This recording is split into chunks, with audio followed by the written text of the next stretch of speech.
नमस्कार, मैं हूं आपके साथ आशा सरमाल। आप देख रहे हैं JK24/7 का फेसबुक पेज और इस वक्त आपको बताते चले कि कैप्शन में भी आपने पढ़ लिया होगा कि क्या आने वाले 3 महीने जम्मू कश्मीर के लिए खास होने वाले हैं, क्योंकि जम्मू कश्मीर केंद्र शासित प्रदेश के अंदर जो भी स्थिति देखी जा रही है, मीटिंग्स का दौर देखा जा रहा है, अफवाहों का दौर देखा जा रहा है।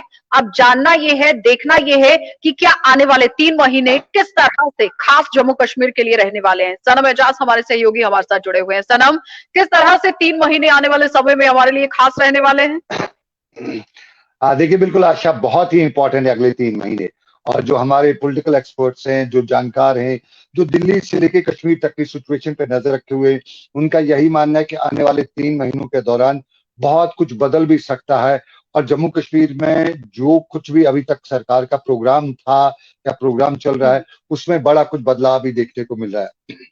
हमारे जो जानकार बता रहे हैं कि इस वक्त जम्मू कश्मीर में, एक तो जम्मू कश्मीर के जो इंडिया पाकिस्तान रिलेशंस हैं, उसमें जो डिप्लोमेसी चल रही है, सऊदी की डिप्लोमेसी चल रही है, और बहुत ही इंपॉर्टेंट डिप्लोमेसी है, क्योंकि सऊदी के लिए दोनों इंडिया और पाकिस्तान बहुत ज्यादा जरूरी है।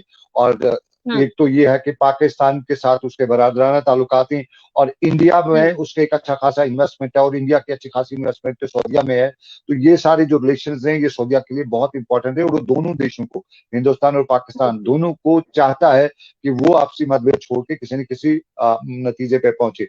और उसके साथ साथ अब दुबई भी इसमें, यूएई अरब इमारात जो है वो भी इसमें मध्यस्थता कर रहा है। और फिर इंपॉर्टेंट इस अगले 3 महीने में ज्यादा जो हमारे जानकार बता रहे हैं वो है सिक्योरिटी सिनेरियो। और सिक्योरिटी सिनेरियो पे सबसे ज्यादा इंपैक्ट जो इस वक्त है, दुनिया में सबकी नजर जो है वो अफगानिस्तान पे है। और नई दिल्ली के एक्सपर्ट्स भी हैं, जो राय एक भी आई है, जो एक सर्वे भी हुआ है कि अगर जो ही अफगानिस्तान से अमेरिकन फोर्सेस बाहर जाएंगे, तो फिर चूंकि अफगानीज जो हैं, जो वहां पे अलकायदा हो या दूसरे जितने भी संगठन हो वहां पे, या वो जो वहां का लोकल जो है, जो वो उन्हें एक आदत है जिहाद, जिसको वो कहते हैं जिहाद करने की, यानी लड़ने की उनको एक आदत है।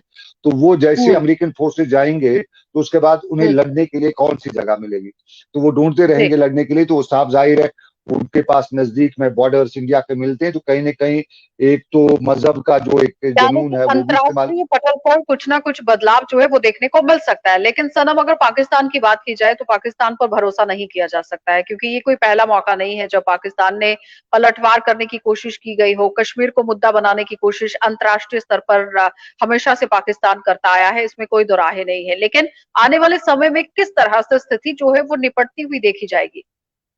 देखिए, विश्वास की बात नहीं है, बात है कि ट्राई किया जा सकता है। और इम्पोर्टेंट ये है कि इस वक्त जो कोविड ने किया है पिछले 2 सालों के दौरान, कोविड ने सभी देशों को हिला के रखा हुआ है। पाकिस्तान भी उससे बचा हुआ नहीं है, और पाकिस्तान की सिचुएशन जो है, इकोनॉमिक कंडीशन है, इस सारे के बीच में पाकिस्तान भी चाहेगा हिंदुस्तान के साथ ये जो रोज के हथियारों का इस्तेमाल, गोलों का इस्तेमाल होता है, या पूरे जो मुल्क की इकानमी है वो डिफेंस बजट पे खर्च की जाती है, उसके बरकस बाकी डेवलपमेंटल पे अपनी आवाम को कुछ बाकी सेक्टर की तरफ मोड़ा जाए। तो पाकिस्तान भी इस वक्त कोशिश कर रहा है और कर सकता है, ये मानना पड़ेगा, और चाहेगा पाकिस्तान भी, क्योंकि विवाद जो है हिंदुस्तान और पाकिस्तान में, सबसे पहला और बड़ा विवाद है वो कश्मीर है। अगर कश्मीर पे कहीं न कहीं दोनों में सहमति बन जाती है, चाहे वो किस तरह की सहमति हो, वो हिंदुस्तान को ही हक में जाए, वो कुछ लोग इसको बफर जोन की बात भी करें, कुछ लोग और तरह की, तो कहीं न कहीं ये झगड़ा जो है ये अगर खत्म हो जाता है तो फिर न पाकिस्तान को अगर हम हिंदुस्तान। यहाँ पर जम्मू कश्मीर की बात करें, क्योंकि इस वक्त जनता जो है वो जम्मू कश्मीर के बारे में जानना चाहती है। जिस तरह से लिखा भी है कि आने वाले 3 महीने खास होने वाले हैं,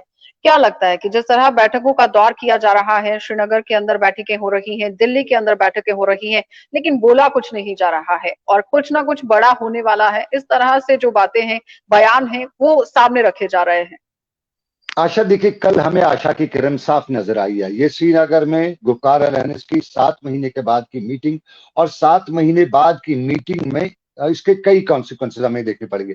हमें सबसे पहले ये देखना पड़ेगा कि जो मीटिंग फारूक अब्दुल्ला के घर पे होनी चाहिए थी, वो महबूबा मुफ्ती के घर पे हो रही है। ये है, और ये परसों शाम तक कहीं बात नहीं थी, कहीं इसका जिक्र नहीं था, कहीं किसी खाते में नहीं थी कि ऑल ऑफ अ सडन जो अचानक मीटिंग हुई, ये अचानक मीटिंग के पीछे के क्या कॉन्सिक्वेंसेस है। और फिर जो मीटिंग हुई उसके बाद मीडिया से बात की, तो वो वहां पे वो लोग जो अंदर हैं वो एक दूसरे का हाल अहवाल पूछने नहीं गए थे। वो लोग अंदर जो, जिस तरह कल फारूक अब्दुल्ला ने कोविड का इजादा, तो वो कोविड शहीदों को श्रद्धांजलि अदा देने के लिए तो वहां पे तो किया होगा उन्होंने, लेकिन उनका इंपॉर्टेंट मुद्दा नहीं था कोविड शहीदों को श्रद्धांजलि देना। और ना ही वो वहां पे हमारे यहाँ कश्मीर में कहा जाता है कि बैठा खाया पिया पचाया, उसके लिए भी नहीं गए हुए थे। कोई इंपॉर्टेंट इशू था जिसको लेके गए थे। और अगर हम जानकार कौन सा पॉलिटिकल एक्सपर्ट, ऐसा इशू हो ये सकता है इंपॉर्टेंट सनम? ये इंपॉर्टेंट है। इंपॉर्टेंट इस वक्त ये है कि नेशनल कॉन्फ्रेंस जो है वो समझ रही है, खासतौर पे फारूक अब्दुल्ला समझ रहे हैं कि चाहे यहाँ पे क्या करें, नई दिल्ली अगर कोई फैसला कश्मीर में करना चाहती है तो इनको कंसिडरेशन में लिए बगैर भी वो कर सकती है। नई दिल्ली कोई भी फैसला कर सकती है, और उसके पास प्लेयर्स और भी है। वो सजाद गनी लोन को यूज कर सकती है, वो अल्ताफ बुखारी यहाँ पे दूसरा प्लेयर है, इससे भी वो अपना काम करवा सकती है। सब यहाँ पे है। नेशनल कॉन्फ्रेंस ये समझती है कि अगर हम दिल्ली के साथ दूरियां बनाई रखें तो जो पावर पॉलिटिक्स कश्मीर की है, क्योंकि यूजुअली हमने देखा है कि पावर पॉलिटिक्स ही इन लोगों को जिंदा रखती है, तो ये पावर पॉलिटिक्स से दूर हो जाएंगे और लेकिन इनकी जगह पे सनम, नए अगर प्लेयर। हम जम्मू कश्मीर की बात करें तो ऐसा तो नहीं है कि सब कुर्सी की दौड़ में है, क्योंकि महबूबा देखिए मुफ्ती बिल्कुल, जिस तरह से पीडीपी पार्टी पिछड़ी हुई पार्टी देखी जा रही है, बिल्कुल बिखरती हुई पार्टी, सेंटिमेंट्स की राजनीति अब वो करती हुई नजर आ रही है। डॉक्टर फारूक अब्दुल्ला अपने तरीके से वोट बैंक बटोरने में लगातार जुटे हुए हैं। देखिए यहाँ पे अगर हम मुकाबला करें पीडीपी और एनसी का कश्मीर में, पीडीपी का कोई बड़ा दाव पे कुछ नहीं है इस वक्त, बड़ा कोई उनका नहीं है, उनका मोहरा कोई बड़ा दाव पे नहीं है। उनकी पार्टी जितनी बिखरनी थी उतनी बिखर गई है, अब वो वापस समेट रहे हैं तो उसमें उन्हें समय भी लगेगा। लेकिन दाव पे नेशनल कॉन्फ्रेंस है।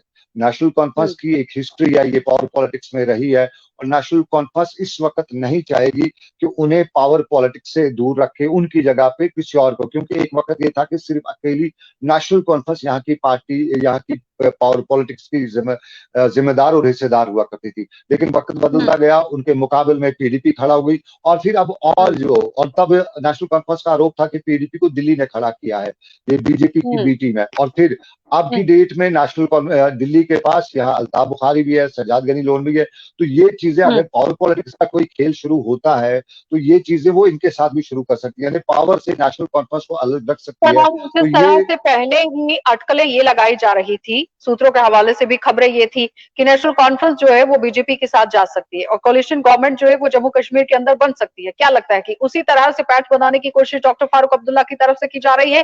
क्योंकि महबूबा मुफ्ती जिस तरह से तंज कसती हुई नजर आ रही है, बहुत कड़ा रुख इख्तियार उन्होंने किया है धारा 370 को लेकर। वो साफ तरीके से कहती हुई नजर आई है कि जब तक वो पूरी तरह से वापस स्टेटस नहीं दिया जाता है वो इलेक्शन में नहीं कूदेंगी। लेकिन अब देखिए उन्हें शांत कराने की कोशिश की जा रही है। देखिए कल की मीटिंग्स में दो बातें निकल कर आई हैं जो हमारे जानकार बता रहे हैं। कल की मीटिंग में ये दो बातें बताई गई, महबूबा मुफ्ती को कल बताया गया है कि अगर आप अपनी जो बकौल है कुछ लोगों के हठधर्मी पे, तो नेशनल कॉन्फ्रेंस बाहर निकल जाएगी गुपकार अलायंस से, और गुपकार अलायंस से बाहर निकलने के लिए रास्ता भी ढूंढना पड़ता है। तो national conference directly Gupkar alliance से बाहर नहीं जाना चाहेगी, बल्कि वो महबूबा मुफ्ती के पास गई कल। और हमारे जानकार ये भी बता रहे हैं कि महबूबा मुफ्ती को बताया गया, समझाया गया, यूं कहें तो कॉन्फिडेंस में लिए जाने की कोशिश की गई कि ये जो मामला आपके हैं, दिल्ली वर्सेस जो कश्मीर आपने टकराव उठा रखा है, तो इसके परिणाम जो है वो आपकी पार्टी या कश्मीर की पॉलिटिकल पार्टी के अच्छा नहीं, बल्कि इस बीच में कुछ लोग और फायदा ले सकते हैं। तो उसको बताया गया कि पावर पॉलिटिक्स में रहना जरूरी है, तो इसके लिए कहीं ना कहीं लचक अपने रवैये ऐसा में तो लाई नहीं है जाएगी। कि केंद्र सरकार के इशारों पर काम कर रही है नेशनल कॉन्फ्रेंस? देखिए इशारों पे काम तो नहीं कर रही है नेशनल कॉन्फ्रेंस, उनकी पॉलिटिकल हिस्ट्री भी है, और नेशनल कॉन्फ्रेंस एक डीप रूटेड ग्रुप भी है, उनके पास आवाज नहीं आ पा रही है सनम। वो सब चीजें बहुत अहम सवाल था। जी। जी। देखिए बिल्कुल नेशनल कॉन्फ्रेंस की हमने बात की, कहीं न कहीं ये माना जा रहा है, ये समझा जा रहा है कि नेशनल कॉन्फ्रेंस इस वक्त नई दिल्ली और कश्मीर के बीच में एक ब्रिज, जो गैप है उसको दूर करना चाहती है, वो दूरियां कम करना चाहती है। तो उसमें इंपॉर्टेंट ये है कि महबूबा मुफ्ती को भी ऑन बोर्ड लिया जा सके, और कल की मीटिंग माना जा रहा है यही है। और इसके बाद इंपॉर्टेंट ये है नेशनल कॉन्फ्रेंस इस वक्त क्यों करी है।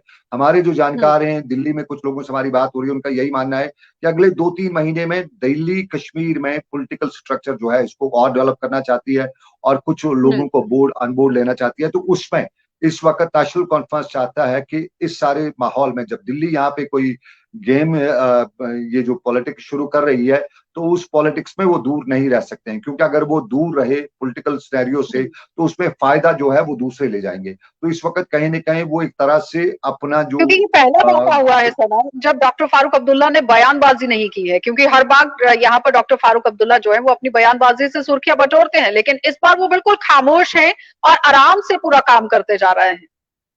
देखिए, फारूक अब्दुल्ला अभी तक खामोश थे, अब खामोश नहीं है। पिछले 10 दिनों से आप देखिए, उनकी वर्चुअल मीटिंग्स भी हुई हैं, उनके पार्टी लीडर्स की मीटिंग भी हुई है, और साथ-साथ में जो अपना डिलिमिटेशन कमीशन है, उस पे उनकी पार्टी की भी मीटिंग हुई, और पार्टी ने बताया कि टोटल फारूक अब्दुल्ला जो करेंगे, फैसला करेंगे, वो लिया जाएगा। और आपको याद होगा 2 स्टेटमेंट फारूक अब्दुल्ला के, एक जब डिलिमिटेशन कमीशन बना था, तब डायरेक्टली फारूक अब्दुल्ला ने बगैर किसी समझौते, बगैर किसी कंसल्टेशन के, पार्टी मीटिंग के सीधा बताया था कि नेशनल कॉन्फ्रेंस से हिस्सेदार नहीं बनेगी। लेकिन फिर पिछले दिनों फारूक अब्दुल्ला का एक और स्टेटमेंट आया था, उसमें उन्होंने बताया था कि डिलिमिटेशन कमीशन में नेशनल कॉन्फ्रेंस जाने का सोच रही है, और साफ जाहिर है सोच रही है का मतलब है कि सवाल ही वो वही जाना है, चाहेंगे। क्योंकि तो पॉलिटिकल सिनेरियो के हिसाब से डॉक्टर फारूक अब्दुल्ला पूरा काम करते चल रहे हैं, लेकिन जब बयान पूछा जा रहा है, सवाल पूछा जा रहा है, तो बिल्कुल पूरी तरह से चुप्पी साधे हुए हैं।